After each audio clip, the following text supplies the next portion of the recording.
তা আমরা এক্ষুনি শেষে গল্প করছিলাম আমি আর সোমনাথ, কেন আমি জানি না, এটা হয়তো প্রতিটা বরের লাগে না আমারই বরের লাগে, সব কটা মেয়ের মনও সাদা লাগে।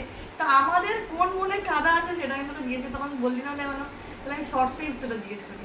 যাকেই দেখো না না মেয়েটা ভালো, মেয়েটার মনটা একদম সাদা। তা আমাদের মনে প্রবলেমটা কোথায়, আমরা কি ভাঁজটা দিয়েছি, বা আমি তোদের কি প্রবলেমটা করলাম বল? কি প্রবলেম হবে? তুই কোনো জায়গায় গেলে ওই এটা করবি না, ওদিকে তাকাবি হ্যাঁ না। তো কোথায় দেখো, ও বাবা কি রে তুই বাবা এদিকে তাকাবি, আবার বলবো তাকাবো না, বলবো তাকাবি না, তাকিয়ে থাকি থোড়ি। তো ও কি ওর বরকে বলবে যে তুমি তাকিয়ে থেকো? ও মানে কাউকে ভালো বললে কি সেটা কি বেশি হয়ে যায়? ভালো বলা যাবে না কাউকে?